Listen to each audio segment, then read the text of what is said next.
The Wedding Gift by Grace Sartwell Mason. One of Barbara's reasons for accepting me was the fact that I was not prosperous. "If you were," she said, "we should have to live on the west side, with a velvet carpet in the parlor, 2 maids, and a mission dining room. The parlor and the mission dining room would bore me to tears, and I'd about as soon keep a rubber plant as 2 maids." I assured her there was no immediate prospect of my having any of these commonly prized adjuncts. Art, as she knew, was long. Its votaries must find their happiness not in gross material wealth, but in the finer coinage of ideas, of the creative fancy. "Exactly," interrupted Barbara warmly.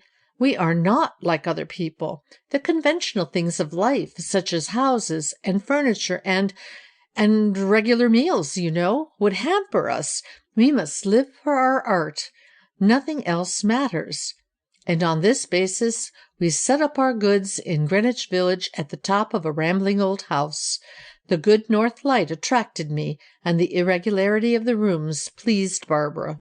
We covered the walls with burlap in a sad artistic tint, made a kitchen out of a screen and 2 biscuit boxes, thinly disguised our steamer trunks under a bit of Flemish tapestry, and hung our hokusai to the best advantage.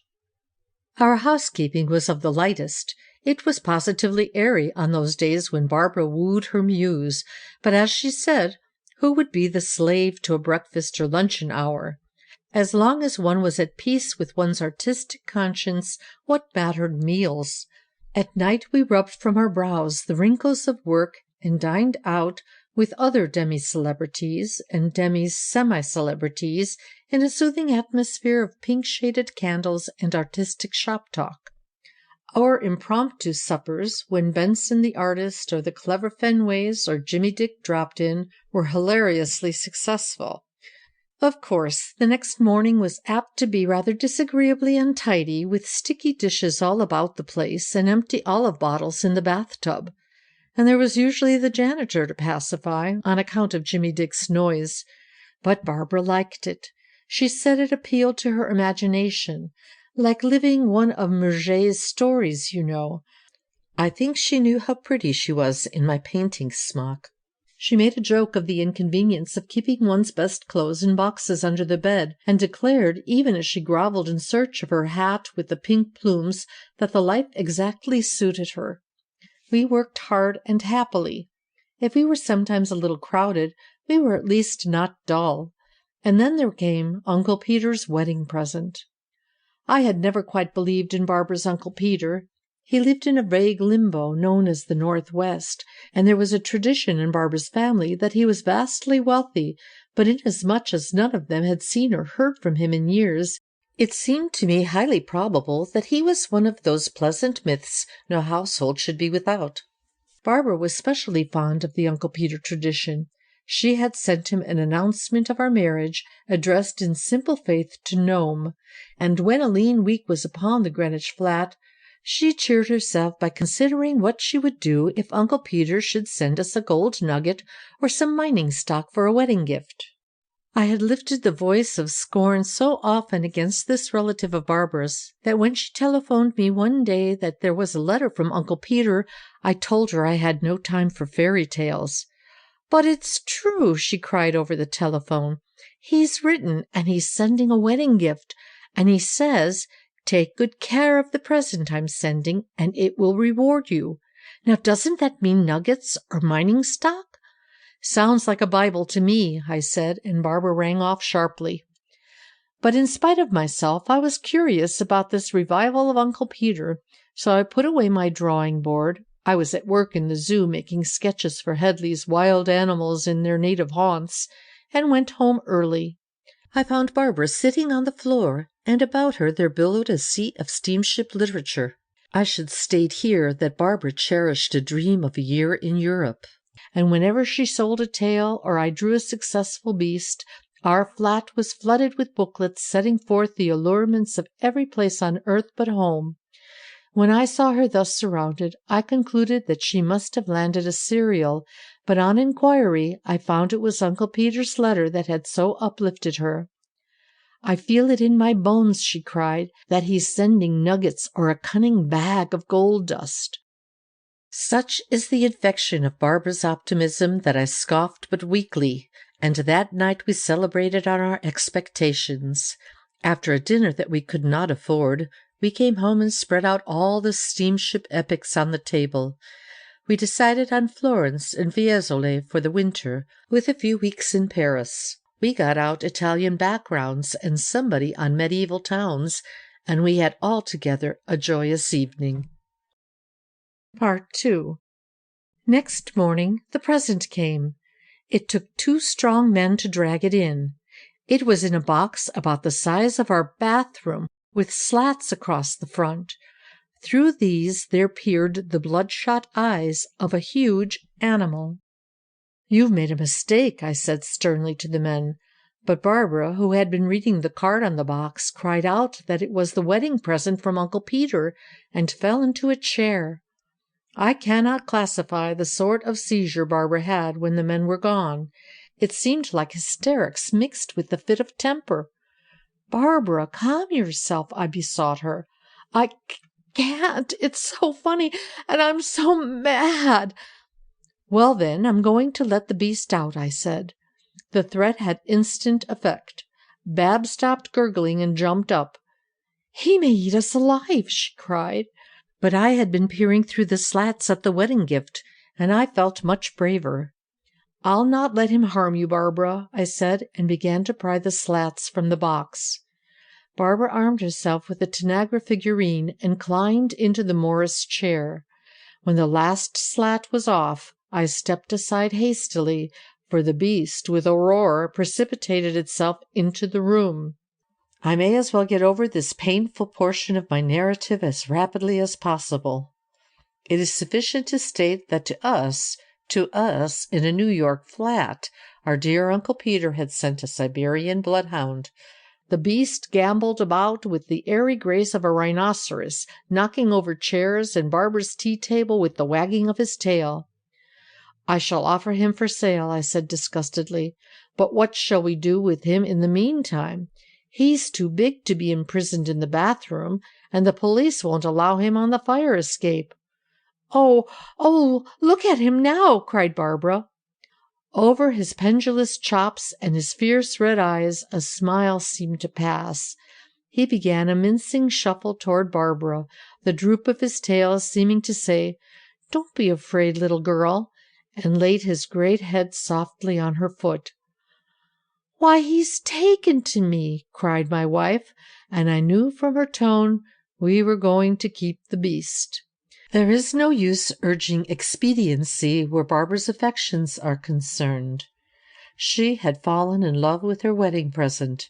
The dog had the tact to adore her, and keep him we must. We sadly put away the steamship literature and the guides to Italy, and did some extra pot boilers to keep little Sunshine in food. What it cost me to silence the janitor I am ashamed to record, and as for the nice old lady in the next flat, she has never been the same since. It was a darkish day when she met Sunshine in the hall. I heard her shrieks and rushed out. In the corner she was dancing a wild fling of terror, while Sunshine, looking as pleasant as a hungry hippopotamus, frolicked about her, trying to be friends. This will illustrate his general reception. The poor dog had a perpetual craving for friends, but his appearance was against him. When Bab walked down the street with him, people whose hands he tried to lick fell away from him with shrieks, and mothers snatched their babies out of his path. As Barbara kept explaining, he had the gentlest nature, but no one believed her, and we were in a fair way to be sacrificed on the altar of our loyalty to Uncle Peter's gift. Coming home from the zoo one day, I was met in the hall by Barbara. "Thank heaven," she said as she seized me, "that we kept Sunshine." "Why?" I asked. "Has he bitten a book agent?" "No, but Uncle Peter has come all the way from the West to see if we are good to the dog." "I hope he realizes now," I said somewhat bitterly, "the inappropriateness of his gift." "I can't make him out," said Barbara. "But I could. He was evidently a man with a subterranean sense of humor. He saw the joke of what he had done. Also, I suspected he saw a joke in us and our menage. He was an apple-cheeked old fellow with keen blue eyes and a dry smile always hovering about the corners of his mouth. He was as much interested in us and our manner of living as if we were Aztec cliff dwellers. We gathered that he had supposed Greenwich to be a rural community, and that he had sent us the dog to protect Barbara from tramps while I was in the city. "I suppose," he said with a quaint twist to his smile after we had shown him all our clever space-saving schemes, "there's lots of people living like this, with their best hats under the bed and the cheese on the window-sill?" "Plenty of them, and geniuses, too," we assured him. "But," he persisted mildly, "if they'd move out into the country, they'd have room to stretch in, and a dooryard, and posy beds, and shade trees, and—" "We don't care for the conventional way of living," interrupted Barbara. "Art absorbs us. The true artist would not be hampered by houses or furniture. Of course, it would be nice to have a little more room on Sunshine's account. But as for ourselves, we are quite happy, and the flat is quite big enough." "Mebbe, mebbe," Uncle Peter chuckled as he rose to go. "But," and he turned to look slyly at her, "you'd be hard put to it to find room for a youngster or two, now wouldn't you?" "Vulgar old man," said Barbara when he had gone, and then she dimpled. "But he's lovely, too, so naive and primitive." I was not so rash in my classification of Uncle Peter, for it occurred to me as he dined or lunched with us during his stay in town that he listened to our theories with a humor which was not entirely unsophisticated. We were sincerely sorry when the old gentleman came finally to announce his departure for Nome. He had had a mighty good time, he said, and had learned a number of things. With this he chuckled and laid upon the table an oblong slip of paper. "That's my wedding present," he explained. "It's a kind of bet with myself, too. You see, I've always said that if you go deep enough, we're all pretty much alike, and right down at the bottom we're all after the same thing. But mebbe geniuses are different. I dunno." And he grinned slyly. "Anyway, you can hit the trail for Italy now, if you want to. Goodbye, and let me know how you get along." After he had gone, it was several minutes before Barbara or I had courage to look at the oblong piece of paper. Then Barbara made a little rush and held it up. "Italy!" she cried. "I should say so! And Japan and Norway, if we like." Uncle Peter had certainly done handsomely by us. For the rest of the day we were in a state of dizzy excitement. We knocked off work and went for a walk with Sunshine between us. We blessed the day that Uncle Peter had sent us a dog, and Barbara had fallen in love with him. But we were in far too exalted a state to puzzle over what our generous relative had meant by his parting speech to us. The next morning, after I had deposited the check, I should have gone to the zoo to work, but instead I strolled around town, thinking incoherent and affluent thoughts. I meant to go to the steamship offices, but I met an acquaintance who was in real estate, and he persuaded me to go out and look at an old country place he was offering for sale. He said the trip would do me good, and I might find some bits worth sketching. I knew I was wasting my time, but the country appealed to me. One gets a little stuffy tucked up in a Greenwich flat, and I went. As I turned in at the gate and moved up the gravel walk between rows of fine old maples, I was aware of something like a pang of desire. How roomy and cool and peaceful the old place looked! I went around to the back and sat down on the doorstep. After a long time I remembered poor Barbara. I gave a farewell look at the lovely tangled old garden. I should be late for luncheon, but I'd appease Barbara by bringing her a fresh crop of steamship literature. I turned the corner of the house briskly, and there, on the front doorstep, sat Barbara and Sunshine. Sunshine drooped his great head close to Barbara's, for Barbara was crying. Deep down in my heart, something unaccountably hurt me. I stole up softly and put my arm around her. She looked scared at first, and then ashamed, and then all her most defiant brightness came back to her. She began to tell how she had taken Sunshine out for a fresh air excursion, and they had just dropped in there for a rest. At this point, I shook her gently. "Be honest, Barbara," I said sternly. "What are you doing here? Are you interested in real estate?" "Well," she said, "I heard the old Standish place was for sale, and I got to thinking what a nice home it would make for Sunshine. He's seemed rather droopy lately, and—" "What about Fiesole?" I hinted.